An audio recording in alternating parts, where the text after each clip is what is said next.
देहरादून से अब खबर है यूसीसी से जुड़ी बहुत बड़ी खबर है। नए साल में लागू हो सकते हैं यूसीसी। समान नागरिक संहिता का ड्राफ्ट तैयार, कभी भी सीएम को सौंपा जा सकता है ड्राफ्ट। प्राण प्रतिष्ठा के बाद विशेष सत्र संभव है। धामी सरकार विशेष सत्र बुला सकती है। 27 जनवरी को विशेष सत्र हो सकता है। लोकसभा चुनाव से पहले ये माना जा रहा है कि उत्तराखंड के अंदर यूसीसी लागू हो जाएगा और यूसीसी लागू करने वाला उत्तराखंड देश का पहला राज्य बन जाएगा, क्योंकि इसके लिए बाकायदा ड्राफ्ट तैयार कर लिया गया है। समान नागरिक संहिता का ड्राफ्ट तैयार हो चुका है और अब कभी भी ये ड्राफ्ट सीएम को सौंपा जा सकता है।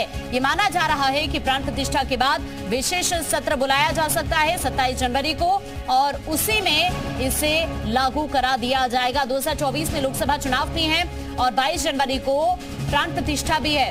उससे ठीक बाद 27 जनवरी को यह माना जा रहा है कि विशेष सत्र बुलाया जा सकता है और इसी में इस बिल को पास कराया जा सकता है। यानी उत्तराखंड में यूसीसी अगले साल की शुरुआत में ही लागू हो सकता है और अगर ऐसा हुआ तो उत्तराखंड पहला राज्य देश का बन जाएगा जहां पर यूसीसी लागू होगा। लेकिन 2024 के पहले जो चुनाव होने हैं लोकसभा के, उससे पहले ये माना जा रहा है कि यूसीसी को लागू किया जा सकता है उत्तराखंड के अंदर। बड़ी खबर हम आपको ये बता रहे हैं, क्या होता है यूसीसी ये भी आपको बता रहे हैं। ये खबर क्या है ये भी आपको कुछ ग्राफिक्स के जरिए बता रहे हैं। समान नागरिक संहिता का ड्राफ्ट तैयार हो चुका है और कभी भी अब सीएम धामी को ये ड्राफ्ट सौंपा जा सकता है। उसके बाद विशेष सत्र बुलाया जा सकता है और इसी सत्र के दौरान सरकार इसे लागू कर सकती है। ये माना जा रहा है कि 27 जनवरी को विशेष सत्र बुलाया जा सकता है और उसी के दौरान इसे लागू कराया जा सकता है। रामानुज इस वक्त हमारे साथ जुड़ रहे हैं। रामानुज, ये माना जा रहा है कि अगले साल की शुरुआत में ही यूसीसी हो सकता है कि उत्तराखंड में लागू हो जाए, क्योंकि ड्राफ्ट तो तैयार हो चुका है और अब ये माना जा रहा है कि कभी भी सीएम धामी को भी सौंपा जा सकता है ड्राफ्ट। आप देखिए, नए साल के मौके पर उत्तराखंड में नया कानून देखने को मिल सकता है।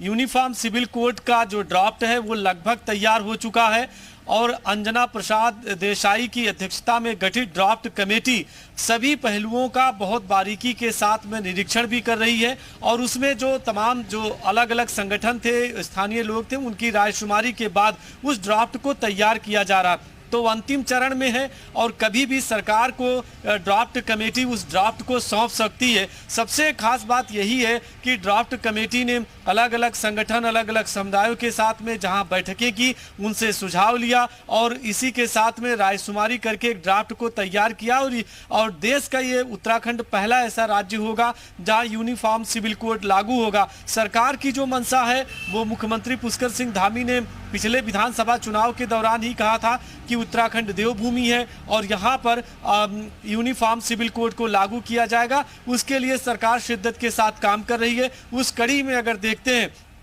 तो 22 जनवरी का जहां बहुत ही बड़ा दिन है पूरे देशवासियों के लिए, भगवान श्री राम की प्रतिमा का प्राण प्रतिष्ठा होगी और इसके बाद में ही जो जश्न होगा उत्तराखंड में विशेष सत्र विधानसभा का सरकार बुला करके इस कानून को लागू कर सकती है। चूंकि मुख्यमंत्री पुष्कर सिंह धामी ने कहा है कि जिस तरह की उत्तराखंड की अब विरासत है, संस्कृति है, धरोहर है, अगर उस लिहाज से देखें तो देश को एक नया संदेश यहाँ से जा सकता है यूनिफॉर्म सिविल कोड का, यूसीसी का। तो उस कड़ी में सरकार 27 जनवरी के आसपास में विधानसभा का विशेष सत्र बुला करके इसे कानून का जो अमली जामा है पहनाने का वो काम कर सकती है, चूंकि ड्राफ्ट को विधानसभा में लाना जरूरी है। ठीक है रामानुज, अभी के लिए आपका शुक्रिया जानकारी साझा करने के लिए।